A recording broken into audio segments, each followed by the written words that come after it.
ചെയ്യണമേ. പരിശുദ്ധാത്മാവേ പറന്നിറങ്ങണമേ. സ്ലീഹന്മാരിൽ നിറഞ്ഞതുപോൽ അഭിഷേകം ചെയ്യണമേ.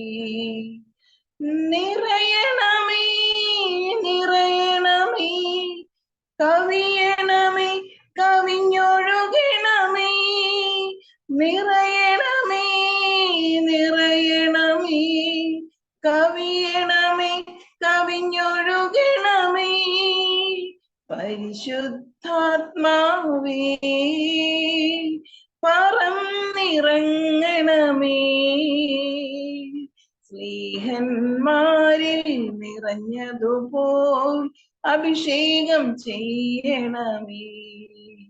ജോർദാൻ നദിക്കരയിൽ പ്രാവിൻ രൂപത്തിൽ വന്ന് അഭിഷേകമായി തീർന്ന പാവനാത്മാവേ, നിന്നിൽ വിശ്വസിക്കുന്ന ഈ സമൂഹത്തിൽ നീ അനുഗ്രഹമഴയായി പെയ്തിറങ്ങണേ.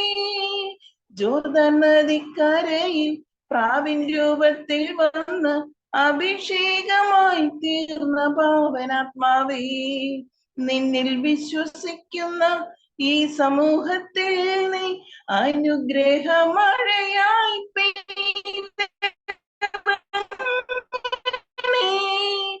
നിറയണമേ നിറയണമേ, കവിയണമേ കവിഞ്ഞൊഴുകണമേ. നിറയണമേ നിറയണമേ, കവിയണമേ കവിഞ്ഞൊഴുകി. പറന്നിറങ്ങണമേ. സ്ലീഹന്മാരിൽ നിറഞ്ഞതുപോൽ അഭിഷേകം ചെയ്യണമേ. പരിശുദ്ധാത്മാവേ പറന്നിറങ്ങണമേ.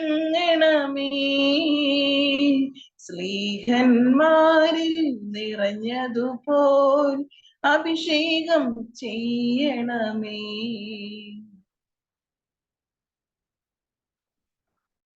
ഈശോയിൽ സ്നേഹം നിറഞ്ഞവരെ, ഹോളി ഹോം മിനിസ്ട്രിയുടെ നേതൃത്വത്തിൽ നടത്തപ്പെടുന്ന സൂബ് ബാച്ചിന്റെ നാലാമത്തെ ബാച്ചിലേക്ക് കടന്നു വന്നിരിക്കുന്ന എല്ലാവരെയും സ്നേഹപൂർവ്വം സ്വാഗതം ചെയ്യുന്നു. ഈ ലോകത്തിലെ പൈശാചികത്തിൽ നിന്നും നമ്മെ കാത്തുരക്ഷിക്കുന്ന വിശുദ്ധ മിഖായേൽ മാലാഖയോടുള്ള പ്രാർത്ഥനയോടുകൂടി നമുക്ക് ആരംഭിക്കാം. പിതാവിന്റെയും പുത്രന്റെയും പരിശുദ്ധാത്മാവിന്റെയും നാമത്തിൽ ആമേൻ. മുഖ്യദൂതനായ വിശുദ്ധ മിഖായേലെ, സ്വർഗീയ സൈന്യങ്ങളുടെ പ്രതാപവാനായ പ്രഭു, ഉന്നത ശക്തികളോടും അധികാരങ്ങളോടും ഇരുളടഞ്ഞ ഈ ലോകത്തിലെ ഭരണകർത്താക്കളോടുമുള്ള യുദ്ധത്തിൽ ഞങ്ങളെ സഹായിക്കണമേ. ദൈവം സ്വന്തം ഛായയിൽ സൃഷ്ടിക്കുകയും വലിയ വില കൊടുത്ത് വീണ്ടെടുക്കുകയും ചെയ്ത മനുഷ്യരെ പിശാചിന്റെ ക്രൂരഭരണത്തിൽ നിന്നും രക്ഷിക്കുവാൻ വരണമേ. അങ്ങേയാണല്ലോ തിരുസഭ തന്റെ പരിപാലകനും സംരക്ഷകനുമായി വണങ്ങുന്നത്. കർത്താവ് രക്ഷിച്ച ആത്മാക്കളെ സ്വർഗത്തിലേക്ക് കൂട്ടിക്കൊണ്ടുപോകുവാൻ നിയുക്തനായിരിക്കുന്നത് അങ്ങ് തന്നെയാണല്ലോ. ആകയാൽ ഞങ്ങളുടെ പാദങ്ങളുടെ കീഴിൽ പിശാചിനെ അടിമപ്പെടുത്തുവാൻ സമാധാനദാതാവേ ദൈവത്തോട് പ്രാർത്ഥിക്കണമേ. പിശാച് ഒരിക്കലും മനുഷ്യരെ കീഴ്പ്പെടുത്തുകയോ തിരുസഭയെ ഉപദ്രവിക്കുകയോ ചെയ്യാതിരിക്കട്ടെ. കർത്താവിന്റെ കരുണ വേഗം ഞങ്ങളുടെ മേലുണ്ടാകുന്നതിനായി ഞങ്ങളുടെ യാചനകൾ അത്യുന്നതന് മുമ്പിൽ സമർപ്പിക്കണമേ. ദുഷ്ടജന്തുവും പഴയ സർപ്പവുമായ സാത്താനെയും അവന്റെ കൂട്ടുകാരെയും പിടിച്ചുകെട്ടി പാതാളത്തിൽ തള്ളി താഴ്ത്തണമേ. അവൻ ഇനി ഒരിക്കലും ജനങ്ങളെ വഴിതെറ്റിക്കാതിരിക്കട്ടെ.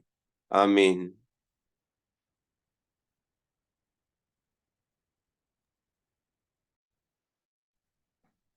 ഈശോമിശിഹായ്ക്ക് സ്തുതിയായിരിക്കട്ടെ. പ്രിയപ്പെട്ട സഹോദരങ്ങളെ, നമ്മുടെ പ്രോഗ്രാമിന്റെ ഓൺലൈൻ വചന പ്രഘോഷണ ശുശ്രൂഷയുടെ ആദ്യത്തെ ബാച്ചിലേക്ക് നമ്മൾ ഒന്നാമത്തെ ക്ലാസ്സിലേക്ക് ഇന്ന് പ്രവേശിക്കുകയാണ്. നാലാമത്തെ ബാച്ചിൽ ഈ കൂട്ടായ്മയിലേക്ക് നിങ്ങളെ ഓരോരുത്തരെയും ഏറ്റവും സ്നേഹത്തോടെ സ്വാഗതം ചെയ്യുകയാണ്. ഇന്ന് നമ്മൾ ചിന്തിക്കുന്ന ഭാഗം ദൈവരാജ്യം എന്ന വിഷയമാണ്. അതിനെ നമ്മെ സഹായിക്കുന്നത് റിസോഴ്സ് ടീം അംഗമായ ജോൺസൺ ആണ്. ജോൺസനെ സ്നേഹപൂർവ്വം നമുക്ക് സ്വാഗതം ചെയ്യാം. ജോൺസ.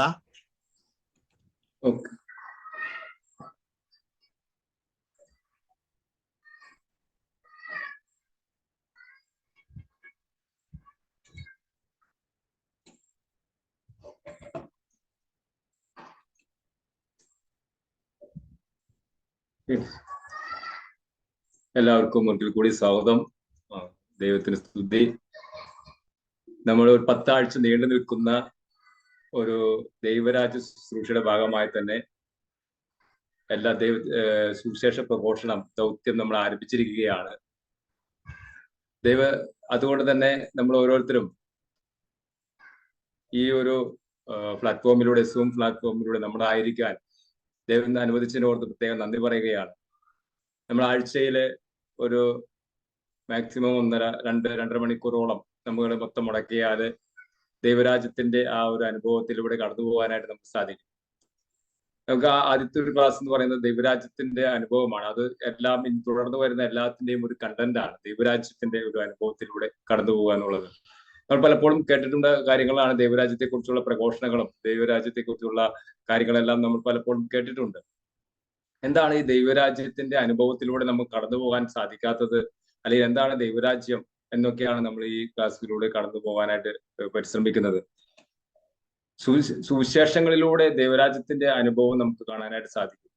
യേശു വന്നിട്ട് പറയുന്ന അനുഭവങ്ങളുണ്ട്. ദൈവരാജ്യം സുവിശേഷ അനുഭവങ്ങളിലൂടെ കടന്നു പോകുമ്പോൾ നമുക്ക് കാണാൻ സാധിക്കുന്നുണ്ട്. അപ്പോൾ മുതൽ യേശു പ്രസംഗിക്കാൻ തുടങ്ങി, മാനസാന്തരപ്പെടുവിൻ, സ്വർഗരാജ്യം സമീപിച്ചിരിക്കുന്നു. സ്വർഗരാജ്യം, ദൈവരാജ്യം. മത്തായിയുടെ സുവിശേഷം 4:17 നമ്മൾ വായിക്കുന്നുണ്ട്, മാനസാന്തരപ്പെടുവിൻ, ദൈവരാജ്യം അല്ലെങ്കിൽ സ്വർഗരാജ്യം സമീപിച്ചിരിക്കുന്നു. സ്വർഗരാജ്യം സമീപിച്ചിരിക്കുന്നു എന്ന് പറയുമ്പോൾ നമുക്ക് മനസ്സിലാക്കാൻ സാധിക്കും സ്വർഗരാജ്യം യേശു തന്നെയാണ്. നിങ്ങൾ കാത്തിരുന്ന ആ സ്വർഗ അനുഭവം അതത്തിന്റെ പാപം മൂലം, പരിണത മൂലം അന്ധകാരത്തിൽ ആണ്ടുപോയ മനുഷ്യവർഗം മുഴുവനും ഒരു രക്ഷകന് വേണ്ടി കാത്തിരിക്കുകയായിരുന്നു. ഒരു ദൈവരാജ്യ അനുഭവത്തിന് വേണ്ടി കാത്തിരിക്കുകയായിരുന്നു.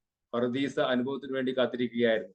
ആ പറുദീസ അനുഭവം ഇതാ നിങ്ങളുടെ ഇടയിൽ എത്തിക്കഴിഞ്ഞിരിക്കുകയാണ്, സമീപിച്ചിരിക്കുകയാണ്. അതുകൊണ്ട് അത് നിങ്ങൾ ഓരോരുത്തരും മാനസാന്തരപ്പെട്ട് സ്വർഗരാജ്യം സ്വന്തമാക്കുവാനായിട്ട് നിങ്ങൾ തയ്യാറാകുക എന്നാണ് യേശു തന്റെ പ്രഘോഷം ആരംഭിക്കുമ്പോൾ പറയുന്നത്. നമുക്ക് കാണാൻ സാധിക്കും മത്തായിയുടെ സുവിശേഷം 3-ാം അധ്യായം 2-ാം വാക്യത്തിൽ ഇങ്ങനെ പറയുന്നുണ്ട്, മാനസാന്തരപ്പെടുവിൻ, എന്തെന്നാൽ സ്വർഗരാജ്യം സമീപിച്ചിരിക്കുന്നു. അപ്പൊ ആദ്യം അനുദപിക്കണം. നിങ്ങൾ ഓരോരുത്തരും അനുദപിക്കണം. നിങ്ങൾ ചെയ്ത തെറ്റുകൾ ഏറ്റുപറയണം. അനുദപിച്ച് മാനസാന്തരപ്പെട്ട് മനസ്സിന്റെ അന്തരത്തിലേക്ക് കടന്നു വരുമ്പോൾ ഈ ദൈവം നൽകിയ രക്ഷ, സ്വർഗരാജ്യം എന്ന അനുഭവം, സ്വർഗ അനുഭവം സ്വന്തമാക്കുവാനായിട്ട് നിങ്ങൾ സാധിക്കും. അത് നിങ്ങളെ സമീപിച്ചിരിക്കുകയാണ്. സകല ജനങ്ങൾക്ക് വേണ്ടിയുള്ള സന്തോഷത്തിന്റെ സദ്വാർത്ത ഇതാ നിങ്ങളെ സമീപിച്ചിരിക്കുകയാണ്. അത് ആസന്നമായിരിക്കുന്നു. അതുകൊണ്ട് നിങ്ങൾ മാനസാന്തരപ്പെടുവിൻ എന്ന് യേശു പറയുകയാണ് മത്തായി സുവിശേഷം 3:2. അതുപോലെ മത്തായി സുവിശേഷം 6:33 നമ്മൾ വായിക്കുന്നുണ്ട്, നിങ്ങൾ ആദ്യം അവിടുത്തെ രാജ്യവും അവിടുത്തെ നീതിയും അന്വേഷിക്കുക, അതോടൊപ്പം മറ്റുള്ളവയെല്ലാം നിങ്ങൾക്ക് ലഭിക്കുമെന്ന്. അന്ന് വരെ ആ കാലഘട്ടം വരെ ഒരുപക്ഷെ ഇപ്പോഴും ഒക്കെ മറ്റുള്ള മനുഷ്യരെല്ലാം പല പല കാര്യങ്ങൾക്ക് വേണ്ടി ഓടി നടക്കുകയായിരുന്നു. ദൈവരാജ്യം എന്താണെന്നും അവർക്ക് വ്യക്തമായി മനസ്സിലാകാൻ സാധിക്കാതെ ഓരോരോ കാര്യങ്ങൾക്ക് വേണ്ടി ഓടി നടക്കുകയാണ്. അവിടെ ഇവിടെയൊക്കെ ഓടി നടക്കും. സ്വസ്ഥത, സമാധാനം കിട്ടുവാൻ വേണ്ടി അതോടൊപ്പം തന്നെ സ്വസ്ഥതയ്ക്ക് വേണ്ടി, സമാധാനത്തിന് വേണ്ടിയും അതോടൊപ്പം തന്നെ അവരുടെ ജീവിതം കരുപ്പിടിപ്പിക്കുവാനും ഒത്തിരിയേറെ സുഖങ്ങളും സന്തോഷങ്ങളൊക്കെ അനുഭവിക്കുവാനും വേണ്ടി ഓടി നടക്കുകയാണ്. അപ്പോഴാണ് മത്തായി സുവിശേഷം 6:33 യേശു പറയുന്നത്, നിങ്ങൾ ആദ്യം അവിടുത്തെ രാജ്യവും അവിടുത്തെ നീതിയും അന്വേഷിക്കുക, അതോടൊപ്പം മറ്റുള്ളവയെല്ലാം നിങ്ങൾക്ക് ലഭിക്കും. നിങ്ങൾ അന്വേഷിക്കാൻ ആഗ്രഹിക്കുന്ന സന്തോഷം, സമാധാനം എല്ലാം നിങ്ങൾക്ക് ലഭിക്കുമെന്ന്. ഈ അവസരത്തിൽ ഒരു കാര്യം ഓർമ്മ വരികയാണ്. ബെനഡിക്ട് 16 മാർപ്പാപ്പ ലോക യുവജന സമ്മേളനത്തില് ലക്ഷത്തിലധികം വരുന്ന യുവജനങ്ങളോട് മാർപ്പാപ്പ അഭിസംബോധന ചെയ്തുകൊണ്ട് പറഞ്ഞൊരു വാക്യം ഇതാണ്, യുവജനങ്ങളെ, നിങ്ങൾ എല്ലാവരും സന്തോഷം തേടുന്നവരാണ്, സന്തോഷം അന്വേഷിക്കുന്നവരാണ്. അല്ലെ, നമ്മൾ യുവജനങ്ങളായിട്ടുള്ള എല്ലാവരും പലതരത്തിൽ സന്തോഷം തേടുന്നവരാണ്. ഈ നിങ്ങൾ അന്വേഷിക്കുന്ന സന്തോഷത്തിന്റെ പേരാണ് നസ്രായനായ ക്രിസ്തു. അവനെ അനുധാവനം ചെയ്യുന്നവന് തന്റെ സന്തോഷം ബലി കഴിക്കേണ്ടി വരുമെന്ന് ആരാണ് നിങ്ങളെ തെറ്റിദ്ധരിപ്പിച്ചത്? ബെനഡിക്ട് മാർപ്പാപ്പ യുവജനങ്ങളോട് പറഞ്ഞ വാക്കുകളാണ്. നമ്മൾ ഓരോരുത്തരും അന്വേഷിക്കുന്ന സന്തോഷവും സമാധാനവും കണ്ടെത്തണമെങ്കിൽ ആദ്യം അവിടുത്തെ രാജ്യവും അവിടുത്തെ നീതിയും അന്വേഷിക്കണം. അതോടൊപ്പം എല്ലാം നമുക്ക് കൂട്ടിച്ചേർക്കപ്പെടും എന്നുള്ളതാണ്. കർത്താവേ കർത്താവേ എന്ന് എന്നോട് വിളിച്ചപേക്ഷിക്കുന്നവനല്ല, എന്റെ സ്വർഗസ്ഥനായ പിതാവിന്റെ ഇഷ്ടം നിറവേറ്റുന്നവനാണ് സ്വർഗരാജ്യത്തിൽ പ്രവേശിക്കുക എന്ന് മത്തായി സുവിശേഷം 7:21 നമ്മൾ വായിക്കും. നമ്മൾ പലപ്പോഴും പലതരത്തിലുള്ള പ്രാർത്ഥനകളും ഒക്കെ ചെല്ലുകയും ഉപവാസങ്ങളും നോയമ്പൊക്കെ അനുഷ്ഠിക്കുന്നുണ്ടെങ്കിലും യഥാർത്ഥത്തിൽ ദൈവത്തിന്റെ രാജ്യത്തേക്ക് വരുന്നതിന് വേണ്ടി നമ്മൾ പ്രാർത്ഥിക്കുന്നുണ്ട്. എന്നാൽ ഒരുപക്ഷെ നമ്മൾ ഓരോരുത്തരും ദൈവരാജ്യത്തിന് വേണ്ടി പ്രാർത്ഥിക്കുന്നവരാണ്. ദിവസവും എല്ലാ ദിവസവും ഒരു ക്രിസ്ത്യാനി ഒരു ദിവസത്തിൽ ഒരു പ്രാവശ്യമെങ്കിലും ഈ ദൈവരാജ്യത്തിന് വേണ്ടി പ്രാർത്ഥിക്കുന്നുണ്ട്. സ്വർഗസ്ഥനായ ഞങ്ങളുടെ പിതാവിൽ അവിടുത്തെ രാജ്യം വരണമേ എന്ന് പ്രാർത്ഥിക്കുന്നു. പക്ഷെ ആ രാജ്യം വരണമെന്ന് പ്രാർത്ഥിക്കുന്നത് പൂർണ്ണമായിട്ടും നിറവേറപ്പെടണമെങ്കിൽ ദൈവത്തിന്റെ ഇഷ്ടം നിറവേറ്റി ജീവിതത്തെ മുന്നോട്ട് കൊണ്ടുപോകുമ്പോൾ, ദൈവത്തിന് ഒന്നാം സ്ഥാനം കൊടുത്തുകൊണ്ട് മുന്നോട്ട് കൊണ്ടുപോകുമ്പോൾ മാത്രമാണ് സ്വർഗരാജ്യത്തിൽ പ്രവേശിക്കുക എന്ന് പറയുന്നത്. സ്വർഗരാജ്യം ബലപ്രയോഗത്തിന് വിധേയമായിരിക്കും. ബലവാന്മാർ അത് കവർന്നെടുക്കും. മത്തായി സുവിശേഷം 11:12 നമ്മൾ വായിക്കുന്നുണ്ട്. ഈ ഒരു വചനം ഒക്കെ കേട്ടുമ്പോൾ ആദ്യ കാലഘട്ടങ്ങളിലൊക്കെ ഈ വചനം കേൾക്കുമ്പോൾ ഞാൻ പലപ്പോഴും ചിന്തിക്കുന്ന ഒരു കാര്യമാണ്. അപ്പൊ എന്നെ സംബന്ധിച്ച് എനിക്ക് ഇച്ചിരി ആരോഗ്യം കുറവുള്ള മനുഷ്യൻ, ഇച്ചിരി മെലിഞ്ഞിട്ടുള്ള വ്യക്തിയാണ്. ഞാൻ പലപ്പോഴും ചിന്തിക്കുന്നു, ഈ സ്വർഗരാജ്യം ബലപ്രയോഗത്തിന് വിധേയമായിരിക്കുന്നു, ബലവാന്മാർ അത് കവർന്നെടുക്കുന്നു. എങ്ങനെയാണെങ്കിൽ ദൈവമേ, ഈ ആരോഗ്യം കുറഞ്ഞവരും ബലഹീനരായിട്ടുള്ളവരൊക്കെ അല്ല അംഗവൈകലരൊക്കെ എങ്ങനെ സ്വർഗത്തിൽ പ്രവേശിക്കും എന്ന് ഞാൻ പലപ്പോഴും ചിന്തിക്കുമായിരുന്നു. പിന്നീട് ഓരോ ധ്യാനങ്ങൾ കൂടിയും ഓരോ ക്ലാസ്സുകൾ കേട്ടും ഇങ്ങനെയുള്ള ഓൺലൈൻ ക്ലാസ്സുകളിലൊക്കെ പങ്കെടുത്തും കാര്യങ്ങളൊക്കെ മനസ്സിലാക്കിയപ്പോഴാണ് എനിക്കൊരു വചനം മനസ്സിലായത്. പൗലോസ്ലീഹ പറയുന്ന ഒരു വചനമുണ്ട്, മറ്റുള്ളവരോട് സുവിശേഷം പ്രസംഗിക്കുന്ന ഞാൻ തിരസ്കൃതനാകാതിരിക്കേണ്ടതിന് എന്റെ ശരീരത്തെ കർശനമായി നിയന്ത്രിച്ച് കീഴടക്കും. അപ്പൊ ഈ ബലപ്രയോഗം എന്നുള്ളത് നമ്മൾ ഓരോരുത്തരും നമ്മുടെ ആത്മാവിൽ ചെയ്യുന്ന ഒരു പ്രവൃത്തിയാണ്. തിന്മയോട് നമ്മളെ തോൽപ്പിക്കാൻ അടിമപ്പെടുത്തിയിരിക്കുന്ന പല കാര്യങ്ങളെയോ നമുക്ക് നമ്മുടെ പാവാവസ്ഥയുണ്ട്. പലതരത്തിൽ നമ്മളെ അടിമപ്പെടുത്തിയിരിക്കുന്ന പാപത്തിന്റെ പാവമുണ്ട്. ഇതിനോടൊക്കത്തിനും നമ്മൾ ബലപ്രയോഗം നടത്തി, നമ്മൾ ഒരു മല്ലയുദ്ധം തന്നെ നടത്തി അതിൽ നിന്നും പിന്മാറണമെന്ന് ആണ് യേശുവിലൂടെ അർത്ഥമാക്കുന്നത്. നമുക്ക് പ്രത്യേകിച്ച് ഈ നോമ്പ് കാലഘട്ടത്തിൽ ഇത് നമുക്ക് മനസ്സിലാക്കാൻ സാധിക്കും. ഇന്ന് ഇതിൽ പങ്കെടുക്കുന്ന എല്ലാവരും തന്നെ പലതരത്തിൽ നോമ്പ് അനുഷ്ഠിക്കുന്നവരായിരിക്കാം. ചിലപ്പോൾ അവർക്ക് ഇഷ്ടമുള്ള ഇറച്ചി മീനും ഒക്കെ മാറ്റിവെക്കുക, അല്ലെങ്കിൽ പലതരത്തില് പ്രാർത്ഥനകൾ ചൊല്ലുക, അല്ലെങ്കിൽ അവർക്ക് ഇഷ്ടമുള്ള വിനോദങ്ങളിൽ മാറ്റിവെക്കുക. അങ്ങനെ നമ്മൾ ഒരു തരത്തില് ഈ നോമ്പ് കാലഘട്ടങ്ങളിലൊക്കെ ഓരോരുത്തരും പലതരത്തിലുമൊക്കെ ബലം പ്രയോഗിച്ച് പ്രാർത്ഥനയിലായിരിക്കുവാനായിട്ട് പരിശ്രമിക്കുന്നു. അങ്ങനെ ആ ബലപ്രയോഗം നമ്മൾ നടത്തുന്നു. പക്ഷേ യേശു ആവശ്യപ്പെടുകയാണ് സ്വർഗരാജ്യം ബലപ്രയോഗത്തിന് വിധേയമായിരിക്കുന്നത്. എന്ന് വെച്ചാൽ നിരന്തരമായിട്ടുള്ള ഒരു ബലപ്രയോഗം നമ്മുടെ ജീവിതത്തിൽ ഉണ്ടാകണം എന്നുള്ളതാണ്, നമ്മുടെ ആത്മാവിൽ ഉണ്ടാകണം എന്നുള്ളതാണ്. അങ്ങനെ നിരന്തരമായിട്ടൊരു ബലപ്രയോഗം ഉണ്ടായാൽ മാത്രമാണ് നമുക്കത് സ്വന്തമാക്കാനായിട്ട് സാധിക്കുക. ഈ ദൈവരാജ്യത്തിന്റെ പ്രാധാന്യം വളരെ വലുതാണ്. അതുകൊണ്ട് തന്നെ വിശുദ്ധ മത്തായിയുടെ സുവിശേഷത്തിൽ 32 പ്രാവശ്യം ദൈവരാജ്യം എന്ന പ്രയോഗമുണ്ട്. നമുക്കറിയാം, മർക്കോസ് 1:14-15 വായിക്കുന്നുണ്ട്. യോഹന്നാൻ ബന്ധനസ്ഥനായപ്പോൾ യേശു ദൈവത്തിന്റെ സുവിശേഷം പ്രസംഗിച്ചുകൊണ്ട് ഗലീലയിലേക്ക് വന്നു. അവൻ പറഞ്ഞു, സമയം പൂർത്തിയായി, ദൈവരാജ്യം സമീപിച്ചിരിക്കുന്നു, അനുതപിച്ച് സുവിശേഷത്തിൽ വിശ്വസിക്കുന്നു.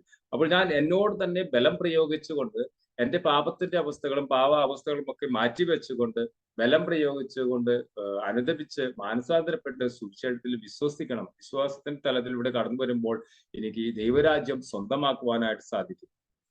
അങ്ങനെ സ്വന്തമാക്കി കഴിയുമ്പോൾ ലൂക്കായുടെ സുവിശേഷം 4:43 യേശു പറയുന്നുണ്ട്, എന്നാൽ അവൻ പറഞ്ഞു, മറ്റു പട്ടണങ്ങളിലും ഞാൻ ദൈവരാജ്യത്തിന്റെ സുവിശേഷം പ്രസംഗിക്കേണ്ടിയിരിക്കുന്നു. അതിനുവേണ്ടിയാണ് ഞാൻ അയക്കപ്പെട്ടിരിക്കുന്നത്. മറ്റു പട്ടണങ്ങളിൽ, മറ്റുള്ള സ്ഥലങ്ങളിൽ സർവ്വ മനുഷ്യരിലോടും ഈ ദൈവരാജ്യത്തിന്റെ സുവിശേഷം പ്രസംഗിക്കേണ്ടിയിരിക്കുന്നു. ഈ സർവ്വ മനുഷ്യരും ഈ ദൈവരാജ്യം എന്താണെന്ന് മനസ്സിലാക്കണം, യേശുവിനെ സ്വന്തമാക്കണം, യേശുവിന്റെ രക്ഷ സ്വന്തമാക്കണം.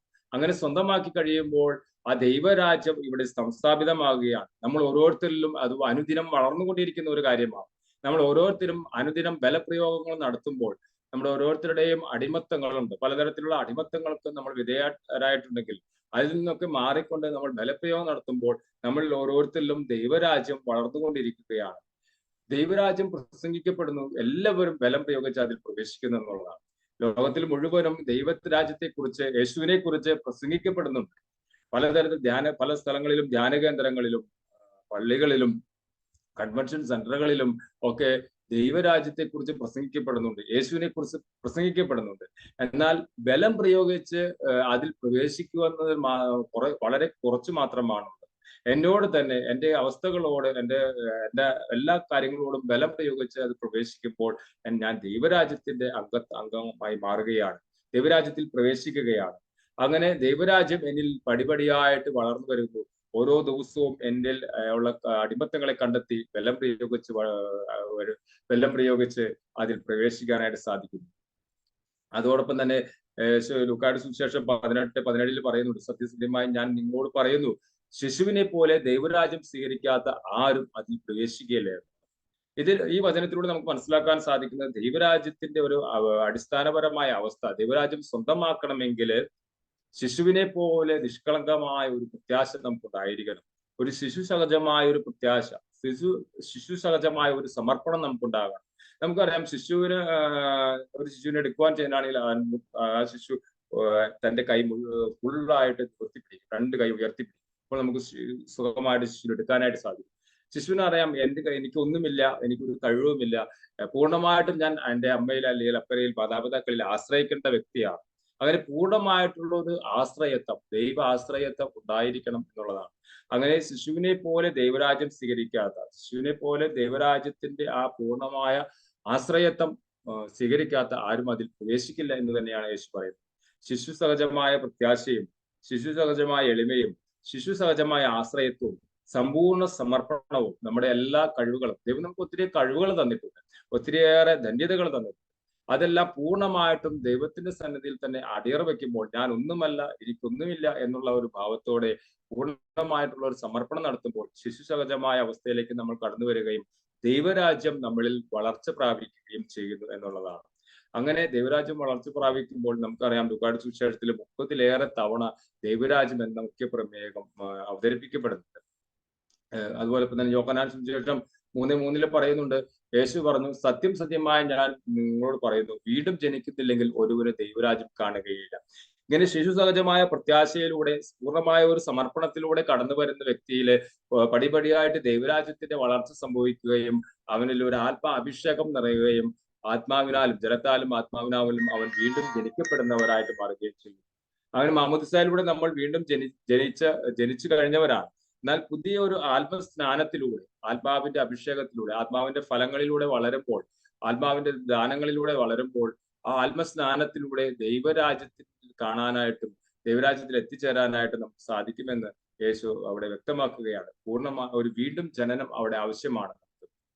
ഇതിലൂടെ കടന്നു പോകുമ്പോൾ, സഭാ പ്രബോധനങ്ങളിലൂടെയൊക്കെ കടന്നു പോകുമ്പോൾ ദൈവരാജ്യത്തിന്റെ പ്രാധാന്യത്തെക്കുറിച്ച് അപ്പസ്തോലിക പ്രബോധനങ്ങളിലൂടെയും ചാക്രിക ലേഖനങ്ങളിലൂടെയും അപ്പസ്തോലിക ആഹ്വാനങ്ങളിലൂടെയൊക്കെ സഭാപിതാക്കന്മാരെ നമ്മൾ ഓർമ്മപ്പെടുത്തുന്നുണ്ട്. അതോടൊപ്പം തന്നെ സഭയുടെ 2ാം വത്തിക്കാൻ കൗൺസിലിന്റെ പ്രമാണ രേഖകളിലൂടെ, സഭയുടെ മതബോധന ഗ്രന്ഥത്തിലൂടെയും ഒക്കെ ഈ ദൈവരാജ്യത്തിന്റെ ഏറ്റവും പ്രധാനം, ദൈവരാജ്യമാണ് ഒരു ക്രിസ്ത്യാനിയുടെ ഒരേ ഒരു ലക്ഷ്യം എന്നുള്ള ആ പ്രാധാന്യത്തെക്കുറിച്ച് നമ്മെ ബോധ്യപ്പെടുത്തുന്നു. സുവിശേഷ പ്രഘോഷണം എന്നുള്ള അപ്പസ്തോലിക ആഹ്വാനത്തിലൂടെ, പ്രബോധനത്തിലൂടെ പോളാറാമൻ മാർപ്പാപ്പ പറയുന്ന ഒരു കാര്യമാണ്, ദൈവരാജ്യത്തിന്റെ സുവിശേഷം ഞാൻ പ്രസംഗിക്കേണ്ടിയിരിക്കുന്നു എന്നതാണ് ക്രിസ്തു തന്നെ പറ്റി പറഞ്ഞിട്ടുള്ളതും ലൂക്കായുടെ സുവിശേഷത്തിൽ രേഖപ്പെടുത്തിപ്പെട്ടിട്ടുള്ളതും. ഈ സാക്ഷ്യം വളരെയേറെ പ്രാധാന്യം അറിയിക്കുന്ന ഒന്നാണ്. കാരണം ക്രിസ്തുവിന്റെ ദൗത്യം പൂർണ്ണമായി പ്രകടിപ്പിക്കുന്നു എന്നുള്ളതാണ്. അപ്പൊ ദൈവരാജ്യത്തിന്റെ സുവിശേഷം ഞാൻ പ്രസംഗിക്കേണ്ടിയിരിക്കുന്നു എന്നുള്ളതാണ്. ഞാൻ ധ്യാന അനുഭവത്തിലൂടെയൊക്കെ കടന്നു വന്ന ശേഷം ഈ ദൈവരാജ്യത്തിന്റെ അനുഭവത്തിലൂടെ കടന്നു വരാനായിട്ട് ദൈവം ഇടവരുത്തി എന്നുള്ളതാണ്. അത് ആദ്യം അവിടുത്തെ രാജ്യവും നീതിയും അന്വേഷിച്ച് പോകുവാനായിട്ട്, ഈ യേശുവിനെ കുറിച്ച് മറ്റുള്ളവരോട് പറയുവാനും, സുവിശേഷ വേലയ്ക്ക് ഇറങ്ങിപ്പെടുവാനും, കൗൺസിലിങ്ങും അതുപോലെ ധ്യാന ശുശ്രൂഷകൾക്കൊക്കെ ഇറങ്ങിപ്പെടുവാനും ഒക്കെ ഇടയൊന്നു. അങ്ങനെ ദൈവരാജ്യത്തിന് പ്രാധാന്യം കൊടുത്തു, ക്രിസ്തുവിന് വേണ്ടി പ്രാധാന്യം കൊടുത്തു, വചനത്തിന് പ്രാധാന്യം കൊടുത്തു. ഇങ്ങനെ ദൈവരാജ്യത്തിന് പ്രാധാന്യം കൊടുത്തു വന്നപ്പോൾ ഈ എല്ലാ പ്രാധാന്യം അർഹിക്കുന്ന ഒരു വളരെ കാര്യമായിട്ട് അത് കണ്ടപ്പോൾ, അതിന് എൻ്റെ ജീവിതത്തിൽ സ്വീകരിച്ചപ്പോൾ ദൈവമൊക്കെല്ലാം കൂട്ടിച്ചേർത്തു, എൻ്റെ ജീവിതത്തിലെ എല്ലാ കാര്യങ്ങളും കൂട്ടിച്ചേർത്തു എന്നുള്ളതാണ്. സുവിശേഷ പ്രഘോഷണം എന്ന പോളാറമൻ മാർപ്പാപ്പയുടെ അപ്പസ്തോലിക പ്രഘോഷണത്തിൽ പറയുന്നുണ്ട്, സുവിശേഷ പ്രഘോഷകൻ എന്ന നിലയിൽ ക്രിസ്തു ആദ്യമായി ഒരു രാജ്യത്തെപ്പറ്റി, ദൈവരാജ്യത്തെപ്പറ്റി പ്രഖ്യാപിക്കുന്നു. ദൈവരാജ്യത്തിന് അവിടുന്ന് മഹത്തായ സ്ഥാനം നൽകുന്നു. ദൈവരാജ്യമാണ് സർവ്വപ്രാധാന്യം, മറ്റുള്ളവയ്ക്കെല്ലാം ആപേക്ഷിക പ്രാധാന്യമേ ഉള്ളൂ. അപ്പൊ നമ്മൾ ചെയ്യുന്ന എല്ലാ പ്രവൃത്തിയും, സഭയുടെ ഓരോ പ്രവൃത്തികളും എടുത്തു നോക്കിയാൽ ദൈവരാജ്യത്തിലേക്ക് ക്രിസ്തുജനത്തെ നയിക്കുന്ന ഒന്നാണ് സഭയുടെ പ്രവൃത്തികളെല്ലാം തന്നെ. അതെല്ലാം മറ്റെല്ലാ കാര്യങ്ങൾക്കെല്ലാം ആപേക്ഷികമായിട്ടുള്ള ഒരു പ്രാധാന്യം മാത്രമേ ഉള്ളൂ. ഈ രാജ്യത്തിന്റെ പൗരരായിരിക്കുന്നതിലുള്ള ആനന്ദം വിവിധ രീതികളിൽ വർദ്ധിക്കുന്നതിൽ ദിവ്യനാഥൻ ഉത്സുകനായിരുന്നു. ദൈവരാജ്യത്തിന്റെ പൗരനായിരിക്കുക, നമ്മുടെ പൗരത്വം സ്വർഗത്തിലാണ്.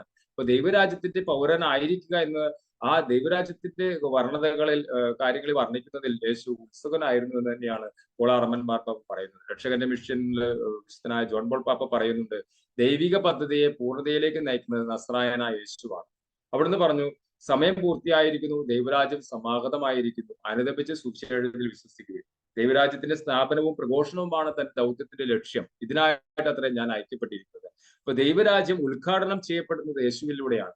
യേശു രക്ഷകനായി അവതരിക്കുന്നതിലൂടെ ദൈവരാജ്യത്തിന്റെ ഉദ്ഘാടനം അവിടെ ചെയ്യപ്പെടുകയാണ്. അതിലൂടെ യേശു ഐക്യപ്പെടുന്നത് ഇതിനു വേണ്ടിയാണ്, ദൈവരാജ്യത്തിന്റെ സംസ്ഥാപിതത്തിന് വേണ്ടിയാണ് എന്ന് തന്നെയാണ്. അപ്പൊ ദൈവരാജ്യത്തിലൂടെ, യേശുവിലൂടെയാണ് ദൈവരാജ്യം പൂർണ്ണമായിട്ടും നിറവേറപ്പെടുന്നത്. ജോൺ പോൾ മാർപ്പാപ്പ തന്റെ ചക്രലേഖനത്തിൽ വീണ്ടും പറയുകയാണ്, യേശു തന്റെ രാജ്യത്തിന്റെ സ്വഭാവവും നിബന്ധനകളും തന്റെ വാക്കുകളിലൂടെയും പ്രവൃത്തികളിലൂടെയും വ്യക്തികളിലൂടെയും ക്രമേണ വെളിപ്പെടുത്തി തരികയാണ്. ദൈവരാജ്യം സമസ്ത മാനവരാശിക്കും വേണ്ടിയുള്ളതാണ്. സകലരും അതിലെ അംഗങ്ങളാകാൻ വിളിക്കപ്പെട്ടിരിക്കും. ഈ സത്യത്തിന് കൂടുതൽ ഊന്നൽ കൊടുക്കുവാനാണ് സമൂഹത്തിലെ അധസ്ഥിതിയരോട് യേശു കൂടുതൽ അടുത്തു പെരുമാറുന്നത്. സുവിശേഷം അവരെ അറിയിക്കുന്നതിൽ അവിടുന്ന് കൂടുതൽ താല്പര്യം കാണിക്കുന്നു. മനുഷ്യബന്ധങ്ങളെ പുതിയ രൂപഭാവങ്ങളിൽ ക്രമപ്പെടുത്തുകയാണ് ദൈവരാജ്യത്തിന്റെ ലക്ഷ്യം. മനുഷ്യർ തമ്മിൽ സ്നേഹിക്കാനും ക്ഷമിക്കാനും ശുശ്രൂഷിക്കാനും സന്നദ്ധരാകുന്നതനുസരിച്ച് ദൈവരാജ്യം ക്രമേണ വളർച്ച പ്രാപിക്കും. ദൈവരാജ്യത്തിന്റെ ലക്ഷ്യവും സ്വഭാവവും സമസ്ത മാനവരാശിയുടെയും സമ്പൂർണ്ണ ഐക്യമാണ്. മനുഷ്യരും തമ്മിലും മനുഷ്യരും ദൈവവും തമ്മിലുള്ള സമ്പൂർണ്ണ കൂട്ടായ്മ. ദൈവരാജ്യത്തിൽ ആയിരിക്കുന്ന വ്യക്തി ഒരു സമ്പൂർണമായിട്ടുള്ള ഒരു ഐക്യത്തിലേക്ക് കടന്നു വരികയും ഒരു കൂട്ടായ്മയിലായിരിക്കുകയും ചെയ്യും. ഇന്ന് ഓരോരുത്തരും ഭിന്നിച്ച് പോകാനാണ് താല്പര്യപ്പെടുന്നത്. അപ്പൊ പരസ്പരം ശുശ്രൂഷിക്കാനും സ്നേഹിക്കാനും ആഗ്രഹിക്കുമ്പോൾ ഒരു സ്നേഹിക്കുന്ന ദൈവം വസിക്കുന്ന ഇടമാണ് ദൈവരാജ്യം എന്ന് പറയുന്നത്. ദൈവരാജ്യത്തിന്റെ ആ സ്നേഹബന്ധത്തിലേക്ക് കടന്നു വരുമ്പോൾ സ്നേഹിക്കുന്ന ദൈവം വസിക്കുന്ന ഇടമായിട്ട് മാറുകയാണ്. സുവിശേഷത്തിന്റെ സന്തോഷത്തില് ഫ്രാൻസിസ് പാപ്പ നമ്മളെ അവിടെ ഓർമ്മപ്പെടുത്തുന്നുണ്ട്. സുവിശേഷം ദൈവരാജ്യത്തെ കുറിച്ചുള്ളതാണ്. നമ്മുടെ ലോകത്തിൽ ഭരണം നടത്തുന്ന സ്നേഹപൂർണനായ ദൈവത്തെക്കുറിച്ചുള്ളതാണ് ഉള്ളതാണ്. അവിടുന്ന് നമ്മുടെ ഉള്ളിൽ ഭരണം നടത്തുന്നതനുസരിച്ച് സാമൂഹിക ജീവിതം സാർവത്രിക സഹോദര്യത്തിനും നീതിക്കും സമാധാനത്തിനും മഹത്വത്തിനുമുള്ള ഒരു പശ്ചാത്തലമാകും. അങ്ങനെ ക്രൈസ്തവ പ്രഭാഷണവും ക്രൈസ്തവ ജീവിതവും സമൂഹത്തെ സ്വാധീനിക്കാൻ ഉദ്ദേശിച്ചുള്ളതാണ്. അപ്പൊ ദൈവസ്നേഹം നമ്മളിൽ ആഴപ്പെടുന്നതനുസരിച്ച് ദൈവരാജ്യത്തിൽ നമ്മൾ അനുദിനം വളർന്നുകൊണ്ടിരിക്കുകയാണ്. ദൈവത്തിന്റെ സ്നേഹം നമ്മളിൽ ആഴപ്പെടുന്നതനുസരിച്ച് സുവിശേഷം ദൈവരാജ്യത്തെ കുറിച്ചുള്ളതാണ്. നമ്മുടെ ലോകത്തിൽ ഭരണം നടത്തുന്ന സ്നേഹപൂർണനായ ദൈവത്തെ കുറിച്ചുള്ളതാണ്. സ്നേഹപൂർണനായ ദൈവം, ആ ദൈവരാജ്യത്തിന്റെ ഭരണം നമ്മളിൽ നടക്കപ്പെടുന്നുണ്ടെങ്കിൽ നമ്മളിൽ ദൈവസ്നേഹം പടിപടിയായിട്ട് വളരുമെന്നുള്ളതാണ്. ആ ദൈവരാജ്യം 150 വീണ്ടും ഫ്രാൻസിസ് പാപ്പ പറയുന്നുണ്ട്, നാം ദൈവരാജ്യം അന്വേഷിക്കുകയാണ്. നിങ്ങൾ ആദ്യം അവിടുത്തെ രാജ്യവും അവിടുത്തെ നീതിയും അന്വേഷിക്കുക, അതോടൊപ്പം മറ്റുള്ളവയെല്ലാം നിങ്ങൾക്ക് ലഭിക്കും. യേശുവിന്റെ ദൗത്യം അവിടുത്തെ പിതാവിന്റെ രാജ്യം ഉദ്ഘാടനം ചെയ്യുക എന്നതാണ്. സ്വർഗരാജ്യം സമീപസ്ഥമാണെന്ന സദ്വാർത്ത പ്രഘോഷിക്കാൻ അവിടുന്ന് തന്റെ ശിഷ്യന്മാരോട് കൽപ്പിക്കുന്നു. നമ്മൾ ഓരോരുത്തരും തന്റെ ശിഷ്യന്മാരോട് അവിടുന്ന് കൽപ്പിക്കുകയാണ്, സ്വർഗരാജ്യം സമീപസ്ഥമായിരിക്കുകയാണ്. അതുകൊണ്ട് തന്നെ നിങ്ങൾ അനുദപിക്കണം, മാനസാന്തരപ്പെടണം, പൂർണ്ണമായിട്ട് ഒരു സമർപ്പണം നടത്തണം, ആത്മാവിന്റെ അഭിഷേകത്തിൽ കടന്നു വരണം, കൂട്ടായ്മ അനുഭവത്തിലേക്ക് കടന്നു വരണം. അങ്ങനെ വരുമ്പോൾ ഈ സ്വർഗരാജ്യം നിങ്ങളുടെ ഇടയിൽ വളർന്ന് വികസിക്കുന്നു, ഒരു ഐക്യത്തിലൂടെ വളർന്നു ലോകം മുഴുവനും ഒരു സഹോദര കുടുംബമായിട്ട് ജീവിക്കുവാനായിട്ട് സാധിക്കുന്നു. അങ്ങനെ നമ്മൾ സ്വർഗരാജ്യത്തിന്റെ അനുഭവത്തിലൂടെ, ദൈവരാജ്യത്തിന്റെ അനുഭവത്തിലൂടെ വളരാനായിട്ട് സാധിക്കും. രണ്ടാം വത്തിക്കാൻ കൗൺസിലിന്റെ പ്രമാണരേഖയിൽ പറയുന്നുണ്ട്, പരിശുദ്ധ സഭയുടെ രഹസ്യാത്മകത അവളുടെ സംസ്ഥാപനത്തിൽ തന്നെ പ്രകടിതമായി സമയം പൂർത്തിയായി ദൈവരാജ്യം സമീപിച്ചിരിക്കുന്നു എന്ന വാക്കുകളാൽ തിരുലിഖിതങ്ങളിൽ യുഗങ്ങളായി വാഗ്ദാനം ചെയ്യപ്പെട്ടിരുന്ന ദൈവരാജ്യത്തിന്റെ ആഗമനത്തിന്റെ മംഗളവാർത്ത വിളംബരം ചെയ്തുകൊണ്ടാണ് കർത്താവായ ഈശോ തന്റെ സഭയ്ക്ക് ആരംഭമിട്ടത്. അങ്ങനെ കത്തോലിക്ക സഭയുടെ മതബോധ ഗ്രന്ഥം CCC 541 മുതൽ 553 വരെ പറയുന്നത്, യോഹന്നാൻ ബന്ധനസ്ഥനായപ്പോൾ യേശു ദൈവത്തിന്റെ സുവിശേഷം പ്രസംഗിച്ചുകൊണ്ട് ഗലീലയിലേക്ക് വന്നു. അവിടുന്ന് പറഞ്ഞു, സമയം പൂർത്തിയായി ദൈവരാജ്യം സമീപിച്ചിരിക്കുന്നു, അനുദപിച്ച് സുവിശേഷത്തിൽ വിശ്വസിക്കുകയും പിതാവിന്റെ ഇഷ്ടം നിർവഹിക്കുന്നതിന് ക്രിസ്തു ഭൂമിയിൽ സ്വർഗരാജ്യം ഉദ്ഘാടനം ചെയ്തു.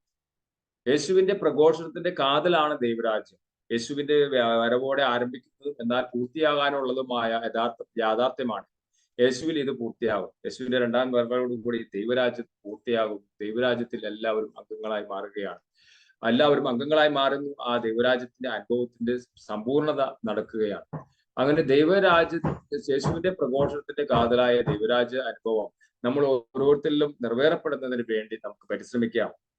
ഈ ഒരു 10 ആഴ്ചക്കാലം ഈ ഒരു കൂട്ടായ്മയോട് കൂടി ആയിരിക്കുമ്പോൾ, ഈ ഒരു ഓൺലൈൻ പ്രോഗ്രാമിലാണ് ആയിരിക്കുമ്പോൾ നമ്മുടെ വിലപ്പെട്ട സമയം, നമുക്ക് ഒത്തിരിയേറെ തിരക്കുകളും ഒത്തിരിയേറെ കാര്യങ്ങളും ഒക്കെ ഉണ്ട്. അപ്പൊ നമ്മുടെ വിലപ്പെട്ട ഒരു സമയം 1 മണിക്കൂർ അല്ലെങ്കിൽ 1.5 മണിക്കൂർ ഏകദേശം ഈ ഒരു മെയിൻ പ്രോഗ്രാമിന് വരും. അല്ലെങ്കിൽ സബ് ഗ്രൂപ്പ് മീറ്റിങ്ങുകളുണ്ട്, അതിന് 1 മണിക്കൂർ വരും. അപ്പൊ മാക്സിമം നമുക്കൊരു 2-2.5 മണിക്കൂറോളം ഒരാഴ്ചയിൽ നമുക്ക് മാറ്റിവെക്കാൻ സാധിക്കുമെങ്കിൽ ഈ ദൈവരാജ്യ അനുഭവത്തിലൂടെ നടക്കാനായിട്ട് നമുക്ക് സാധിക്കും. മറ്റുള്ളവരെ ഈ ദൈവരാജ്യ അനുഭവത്തിലൂടെ നടത്താനായിട്ട് നമുക്ക് സാധിക്കും.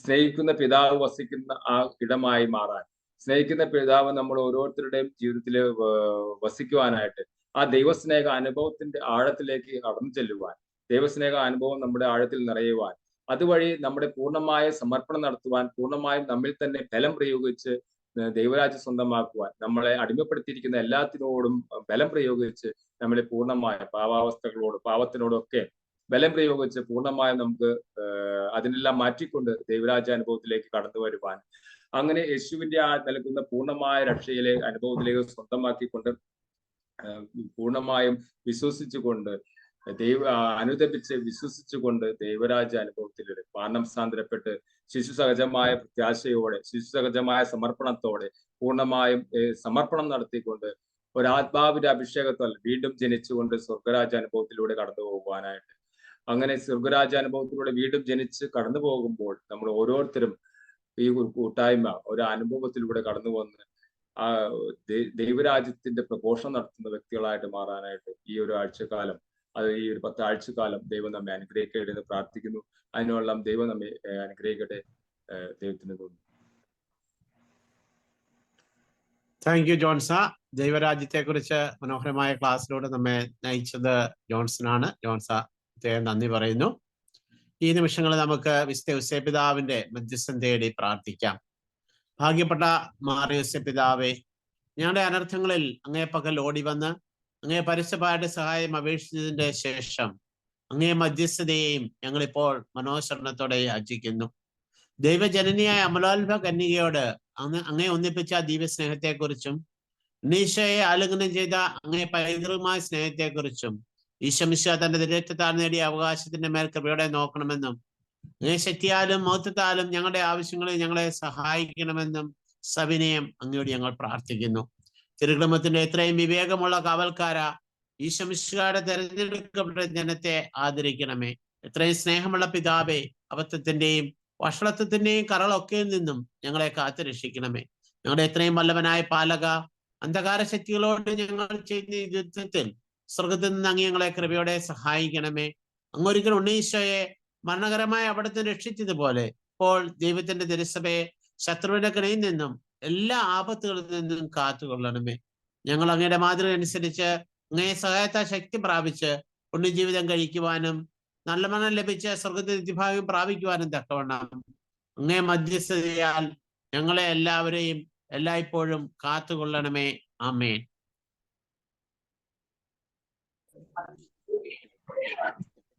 ചേട്ടാ, ജോഷേച്ച കേറിയിട്ടില്ല. ജോഷേച്ച യാത്രയിലാണ്. ഞാനത് ചെയ്യാം. ഓക്കെ. പ്രിയപ്പെട്ടവരെ, വളരെയേറെ സ്നേഹത്തോടും തുടങ്ങട്ടെ ഞാൻ സ്നേഹത്തോടും സന്തോഷത്തോടും കൂടെ എല്ലാവരെയും ഈ ഒരു കൂട്ടായ്മയിലേക്ക് സ്വാഗതം ചെയ്യുന്നു. ഹോളി ഹോം മിനിസ്ട്രിയുടെ നേതൃത്വത്തിൽ 10 ആഴ്ച നീണ്ടു നിൽക്കുന്ന ഒരു അടിസ്ഥാന സുവിശേഷ സന്ദേശം ആഴത്തിൽ ഗ്രഹിക്കാനായിട്ടുള്ള നമ്മുടെ ഈ സമയത്തെ ഓർത്ത് നമുക്ക് ദൈവത്തിന് നന്ദി പറയാം. ഷൂബ് എന്നാണ് നമ്മുടെ ഈ പ്രോഗ്രാമിന്റെ പേര്. ഷൂബ് എന്ന് പറയുന്നത്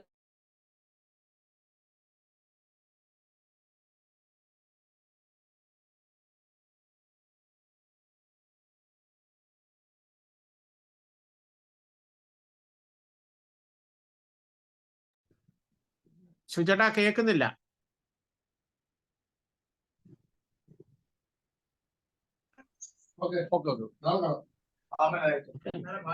പ്രിയപ്പെട്ടവരെ, ഞാനുള്ളത് ഇവിടെ പഞ്ചാബില് അമൃത്സറിലെ ഒരു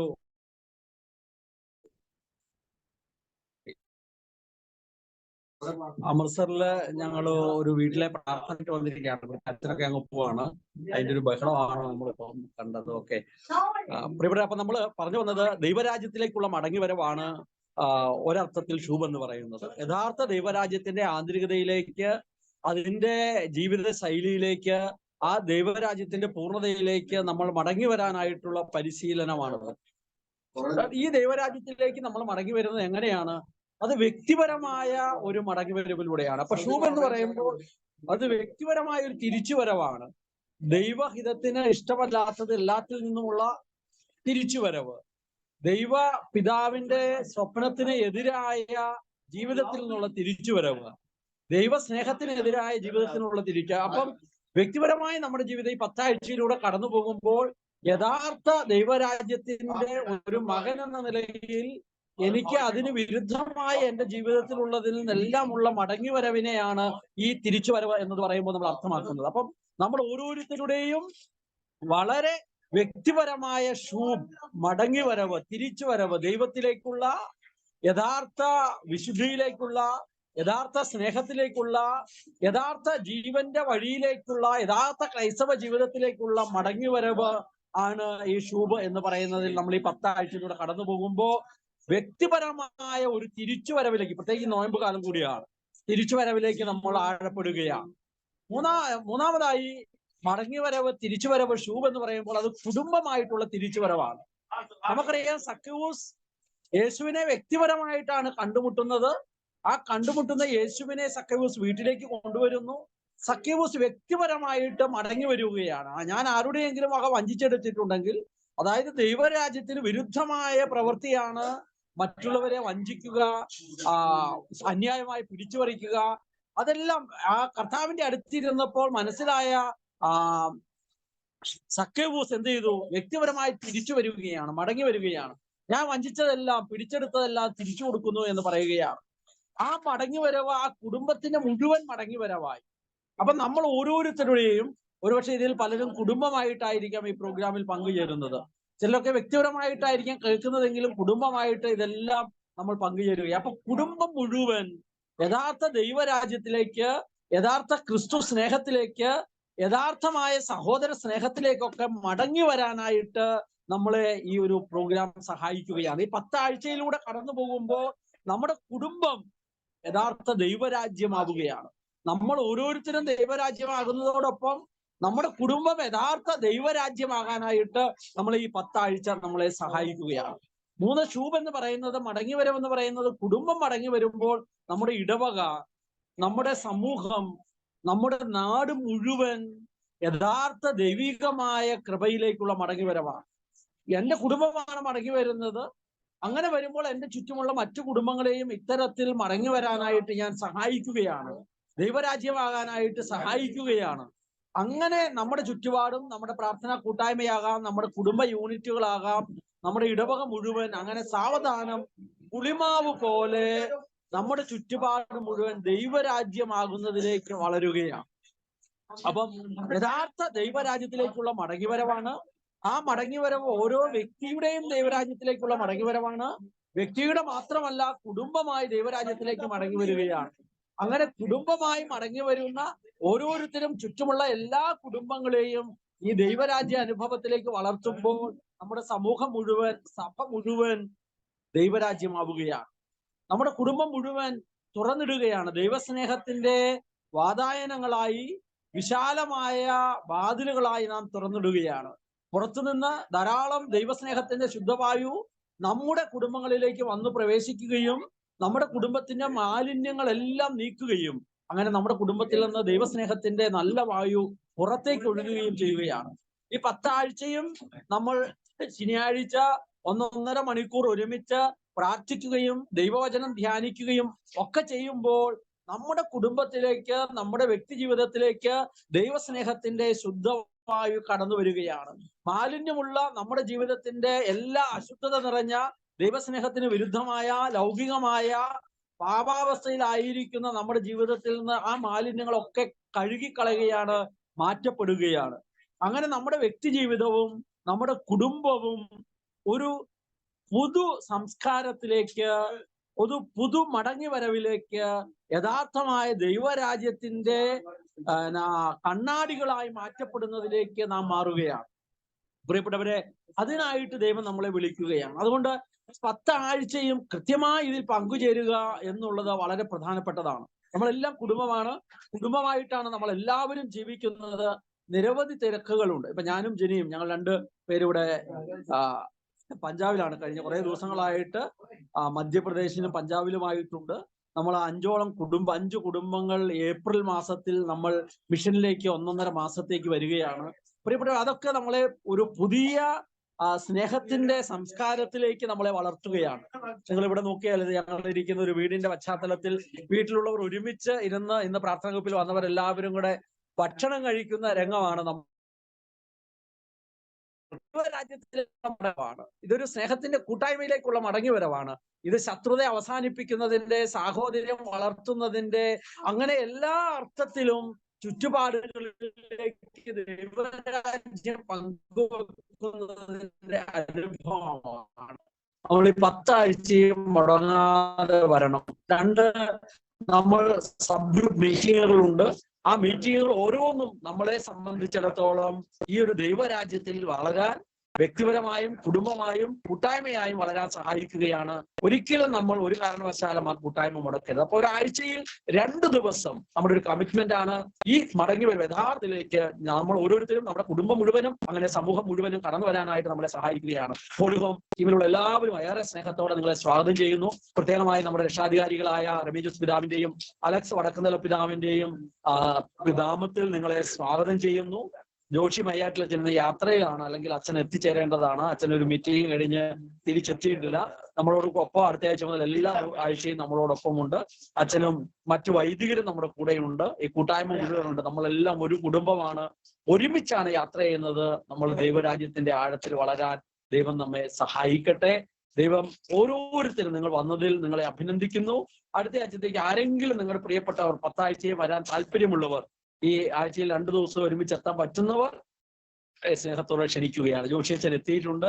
ജോഷിയച്ചൻ അവസാനം ഏതാനും വാക്കുകൾ പറഞ്ഞ് പ്രാർത്ഥിച്ച് ജോഷിയച്ചൻ ഏറെ സന്തോഷം. ജോഷിയച്ചനെ സ്നേഹത്തോടെ സ്വാഗതം ചെയ്യുന്നു. Thank you.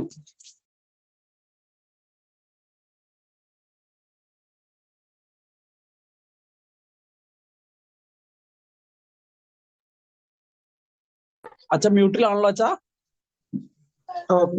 ഇപ്പോഴോ ഓക്കെ അല്ലേ? ഇവിടെ ദൈവത്തിന് നന്ദി. നമ്മൾ ഷൂബിലേക്ക് പ്രവേശിച്ചിരിക്കുകയാണ്. വരുന്ന ആഴ്ചകളിലെല്ലാം നമ്മൾ ഒന്നിച്ച് യാത്ര ചെയ്യും. ഇത് വലിയൊരു ഷൂബ് അനുഭവമാകട്ടെ, തിരിച്ചുവരവിന്റെ അനുഭവം. അത് ആത്മീയമായ തിരിച്ചുവരവ്, അത് തീർച്ചയായും ദൈവത്തിലേക്കുള്ള തിരിച്ചുവരവ്, അത് അക്ഷരത്തിൽ നിന്ന് അഥവാ ലിഖിതങ്ങളിൽ നിന്ന് ഈശോയിലേക്കുള്ള തിരിച്ചുവരവ്, അത് വ്യക്തിഗതത്വത്തിൽ നിന്ന് അഥവാ സ്വാർത്ഥതയിൽ നിന്ന് ഒരു പരാർത്ഥതയിലേക്കുള്ള തിരിച്ചുവരവ്, ഒറ്റ പൂരാടത്വത്തിൽ നിന്ന് സഭാത്മകതയിലേക്ക് തിരിച്ചുവരവ്. അങ്ങനെ ഷൂബ് ഏറ്റവും അർത്ഥവത്തായി തീരട്ടെ. നമുക്ക് പ്രാർത്ഥിക്കാം. മാനസാന്തരപ്പെടുവിൻ, ദൈവരാജ്യം സമീപിച്ചിരിക്കുന്നു എന്ന് അരുളി ചെയ്ത കർത്താവായ ഈശോയെ, അങ്ങയുടെ ഷൂബ് ആഹ്വാനം സ്നേഹത്തോടെ ഞങ്ങൾ ശ്രവിക്കുന്നു. അങ്ങ് ഞങ്ങൾക്ക് കൃപ തരണമേ. ഞങ്ങൾ വലിയ ഒരു തിരിച്ചുവരവിന്റെ പാതയിൽ ഈ ദിനങ്ങളിൽ ചരിച്ച് മുന്നേറട്ടെ. ഈശോയെ, അങ്ങ് പഠിപ്പിച്ച പ്രാർത്ഥന പ്രത്യേകിച്ച് ഈ നിയോഗത്തിനു വേണ്ടി ഞങ്ങൾ സമർപ്പിച്ച് പ്രാർത്ഥിക്കുന്നു. സ്വർഗസ്ഥനായ ഞങ്ങളുടെ പിതാവേ, അങ്ങയുടെ നാമം പൂജിതമാകണമേ. അങ്ങയുടെ രാജ്യം വരണമേ. അങ്ങയുടെ തിരുമനസ് സ്വർഗത്തിലെ പോലെ ഭൂമിയിലുമാകണമേ. അന്നു വേണ്ട ആഹാരം ഇന്ന് ഞങ്ങൾക്ക് തരണമേ. ഞങ്ങളോട് തെറ്റിക്കുന്നവരോട് ഞങ്ങൾ ഞങ്ങളുടെ തെറ്റുകൾ ക്ഷമിക്കണമേ. ഉൾപ്പെടുത്തരുതേ. പരിശുദ്ധമേ, അമ്മയാണല്ലോ ഷൂബിന്റെ മാതാവ്. തിരിച്ചുവരവിന് പ്രത്യേകമായ പ്രോത്സാഹനം നൽകുന്ന അമ്മ. അമ്മയുടെ ഈ ഷൂബ് പ്രോത്സാഹനം ഞങ്ങൾക്ക് ഓരോരുത്തർക്കും ഈ ദിനങ്ങളിൽ തരണമേ. ഞങ്ങൾക്ക് വേണ്ടി പ്രാർത്ഥിക്കണമേ. നന്മ നിറഞ്ഞ മറിയമേ സ്വസ്തി, കർത്താവ് അങ്ങയോടുകൂടെ സ്ത്രീകളിൽ അങ്ങ് അനുഗ്രഹിക്കപ്പെട്ടവളാകുന്നു. അങ്ങയുടെ ഉദരത്തിൻ ഫലമായി ഈശോ അനുഗ്രഹിക്കപ്പെട്ടവനാകുന്നു. പരിശുദ്ധ മറിയമേ, തമ്പുരാന്റെ അമ്മേ, പാപികളായ ഞങ്ങൾക്ക് വേണ്ടി ഇപ്പോഴും ഞങ്ങളുടെ മരണസമയത്തും തമ്പുരാനോട് അപേക്ഷിച്ചു കൊള്ളണമേ. ആമേൻ. കർത്താവ് നിങ്ങളോടുകൂടെ. സർവശക്തനായ ദൈവം പിതാവും പുത്രനും പരിശുദ്ധാത്മാവും നിങ്ങളെ സമൃദ്ധമായി അനുഗ്രഹിക്കുമാറാകട്ടെ. ആമേൻ. ഈശോ മിശിഹായ്ക്ക് സ്തുതിയായിരിക്കട്ടെ. Thank you thank you. ആണ് അച്ഛൻ നമ്മുടെ ഇടയിലേക്ക് വന്നത്. നന്ദി പറയുന്നു. ഒപ്പം ക്ലാസ് എടുത്ത് നമ്മെ സഹായിച്ച ശിവചേട്ടനാണ്. പഞ്ചാബിൽ നിന്നാണ് ശിവചേട്ടൻ നമ്മോടൊപ്പം കൂടിയത്. ശിവചേട്ടനും പ്രത്യേകമായിട്ട് നന്ദി പറയുന്നു. ഇനി പ്രധാന അറിയിപ്പുകൾക്കായിട്ട് ജിജോ ചേട്ടനെ ക്ഷണിക്കുകയാണ്. ജിജോ ചേട്ടാ. സ്ഥിതിയായിരിക്കട്ടെ. ഈശോയിൽ സ്നേഹം നിറഞ്ഞവരെ, ഹോളി ഹോം മിനിസ്ട്രിയുടെ നേതൃത്വത്തിലുള്ള ഷൂബിന്റെ 4ാമത്തെ ബാച്ച് ഇന്ന് ആരംഭിച്ചു. ഇന്ന് തുടങ്ങി മെയ് 11 വരെ 10 ആഴ്ച നീണ്ടു നിൽക്കുന്ന ഒരു തീർത്ഥയാത്രയ്ക്കാണ് നമ്മൾ തുടക്കം കുറിച്ചിരിക്കുന്നത്. ഇന്ന് വന്നവരും ഇനി നമ്മുടെ കൂട്ടായ്മയിലേക്ക് വരാനുള്ളവരെയൊക്കെ ക്ഷണിച്ച് കൂട്ടിച്ചേർത്ത് കൊണ്ടുവരിക എന്നുള്ളതാണ് നമ്മുടെ ഓരോരുത്തരുടെയും കടമ. ഈ 10 ആഴ്ച നീണ്ടു നിൽക്കുന്ന തീർത്ഥയാത്ര വളരെ വിജയകരമായി പൂർത്തിയാക്കണമെങ്കിൽ ഇന്നു മുതലുള്ള എല്ലാ ക്ലാസ്സുകളിലും, ഇനിയുള്ള 9 ക്ലാസ്സുകളിലും കണ്ടിന്യൂസ് ആയിട്ട് ഒന്നും മുടക്കം കൂടാതെ പങ്കെടുത്താൽ മാത്രമേ അത് വിജയകരമായിട്ട് നമുക്ക് പൂർത്തിയാക്കാൻ സാധിക്കുള്ളൂ. കാരണം ഒരു മാറിയിൽ കോർത്ത പുസ്തകം പോലെ ഒന്നിനോട് ചേർന്നിരിക്കുന്ന വിഷയങ്ങളാണ് നമ്മൾ ഇതിലൂടെ പഠിപ്പിക്കുക. അപ്പോൾ എല്ലാവരും ഒരാഴ്ച പോലും മുടക്കാതെ എല്ലാ ആഴ്ചയിലും വന്ന് ഈ കോഴ്സ് പൂർത്തിയാക്കണമെന്ന് സ്നേഹപൂർവ്വം ഓർമ്മിപ്പിക്കുന്നു. ഇതോട് തന്നെ അനുബന്ധിച്ച് നമ്മൾ സബ് ഗ്രൂപ്പുകളിൽ നിങ്ങളെ ഓരോരുത്തരെയും പെടുത്തിയിട്ടുണ്ട്. ആ സബ് ഗ്രൂപ്പുകള് തിങ്കൾ, ചൊവ്വ, ബുധൻ, വ്യാഴം ദിവസങ്ങളിലായിട്ട് രാത്രി 8 മണി, 8-നും 9-നും ഇടയിലും 8:30-ക്കും 9:30-ക്കും 1 മണിക്കൂർ സമയം നമ്മൾ സബ് ഗ്രൂപ്പ് മീറ്റിങ്ങുകൾ കൂടുന്നുണ്ട്. ഇവിടെ നമ്മൾ കേൾക്കുന്ന കാര്യങ്ങൾ ഷെയർ ചെയ്യുന്നതും പരസ്പരം വിചിന്തനം ചെയ്യുന്നതും നമുക്ക് കിട്ടിയ ഉൾക്കാഴ്ചകൾ പങ്കുവെക്കുന്നതെല്ലാം ഈ സബ് ഗ്രൂപ്പ് മീറ്റിങ്ങുകളിലൂടെയാണ്.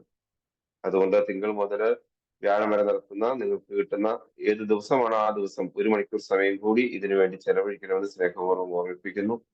നാളെ മുതൽ നിങ്ങളുടെ സബ് ഗ്രൂപ്പുകളിൽ ഒരു വചന വിസ്മയം, ഒരു വചനം കിട്ടും. ഇന്നത്തെ ക്ലാസ്സുമായിട്ട് ബന്ധപ്പെട്ട് ഉള്ള വചനങ്ങളായിരിക്കും പിറ്റേ ദിവസം മുതൽ ഒരാഴ്ചക്കാലം നമുക്ക് കിട്ടുക. ആ വചനം വായിക്കുമ്പോൾ നിങ്ങൾക്ക് കിട്ടുന്ന ഉൾക്കാഴ്ചകൾ അത് നമ്മുടെ സബ് ഗ്രൂപ്പുകളിൽ രേഖപ്പെടുത്തണം. നമ്മൾ ഓരോ സബ് ഗ്രൂപ്പുകളിലും 10 പേരോ അല്ലെങ്കിൽ 15 പേര് വീതം ഉണ്ടെങ്കിൽ ആ 15 പേരുടെയും ഉൾക്കാഴ്ചകൾ വളരെ വ്യത്യസ്തമായിട്ടായിരിക്കും പരിശുദ്ധാത്മാവ് നൽകുക. അതെല്ലാം വായിച്ച് കടന്നു പോകുമ്പോൾ കൂടുതൽ തീക്ഷ്ണതയോടെ ആ വചനത്തിൽ ആഴപ്പെടുവാനും അതുപോലെ ഈ കോഴ്സ് പൂർത്തിയാക്കുവാനായിട്ട് നമുക്ക് ആത്മാർത്ഥമായിട്ട് അവസരം നൽകുന്ന ഒരു രീതിയിലാണ് ഇതിന്റെ കോഴ്സിന്റെ പൂർത്തീകരണം നടക്കുക. അതുകൊണ്ട് എല്ലാ ശനിയാഴ്ചയും നടക്കുന്ന ക്ലാസ്സുകളിലേക്കും തിങ്കൾ മുതൽ വ്യാഴം വരെ നടക്കുന്ന ഏതെങ്കിലും ഒരു ദിവസം നിങ്ങൾക്കായി മാറ്റിവെച്ചിരിക്കുന്ന ദിവസത്തെ സബ് ഗ്രൂപ്പ് മീറ്റിങ്ങും എല്ലാ ദിവസവും നമുക്ക് കിട്ടുന്ന വചനങ്ങളുടെ വചന വിചിന്തനവും വചന വിസ്മയം നമ്മുടെ സബ് ഗ്രൂപ്പിൽ രേഖപ്പെടുത്തുകയും ചെയ്യുന്നത് വഴി 10 ആഴ്ച 70 ദിവസക്കാലം നമ്മൾ ഇനി ഒരു തീർത്ഥയാത്രയിലൂടെയാണ്. ആ തീർത്ഥയാത്ര വിജയകരമായിട്ട് പൂർത്തിയാക്കാനായിട്ട് നിങ്ങൾക്ക് എല്ലാവർക്കും ആത്മാർത്ഥമായിട്ട് കഴിയട്ടെ എന്ന് ആശംസിക്കുന്നു, പ്രാർത്ഥിക്കുന്നു. ഹോളി ഹോം മിനിസ്ട്രിയുടെ നേതൃത്വത്തിൽ നിരവധിയായ പ്രോഗ്രാമുകളാണ് നടന്നുകൊണ്ടിരിക്കുക. മാർച്ച് 21 മുതൽ 24 വരെ കണ്ണൂർ പട്ടുവമിടവകയിലെ ഇതിന്റെ ഫിസിക്കൽ കോഴ്സ് നടക്കുന്നുണ്ട്. മാർച്ച് 25 മുതൽ 27 വരെ വെള്ളക്കീൽ ഇടവകയിൽ ഇതിന്റെ ഫിസിക്കൽ കോഴ്സ് നടക്കുന്നു. കൂടാതെ മെയ് 26 മുതൽ 29 വരെ SSLC കഴിഞ്ഞ കുട്ടികൾക്ക് മുമ്പോട്ട് എന്തെല്ലാം കാര്യങ്ങൾ അവരുടെ ജീവിതത്തിൽ പ്രാവർത്തികമാക്കണം എന്നതിനെ അടിസ്ഥാനപ്പെടുത്തിക്കൊണ്ടുള്ള ഒരു ധ്യാന കേന്ദ്രത്തിൽ കാസർഗോഡ് വെച്ച് നടത്തുന്നു. കൂടാതെ USAയുടെ 3ാമത്തെ ബാച്ച് ഫെബ്രുവരി 8-ാം തീയതി ആരംഭിച്ചു, 3 ആഴ്ച കഴിഞ്ഞിരിക്കുന്നു. കൂടാതെ വലിയ നോമ്പിന് ഒരുക്കമായിട്ടുള്ള 40 ദിവസത്തെ ഒരു തീർത്ഥയാത്ര ഇപ്പോൾ ആരംഭിച്ചിട്ട് ഇന്ന് 19ാം ദിവസത്തിലേക്ക് പ്രവേശിക്കുകയാണ്. എല്ലാ ദിവസവും 9:20 കുരിശിന്റെ വഴിയോടുകൂടി ആരംഭിച്ച് 10 മണിക്ക് അവസാനിക്കുന്ന രീതിയിൽ ഒരു തീർത്ഥയാത്രയുടെ യാത്രയിലാണ് ഹോളി ഹോം മിനിസ്ട്രിയും അതിൽ ജോയിൻ ചെയ്തിരിക്കുന്ന കുറെ പേരും. നിങ്ങൾക്ക് ഓരോരുത്തർക്കും അതിലേക്ക് കടന്നു വരാൻ അവസരമുണ്ട്.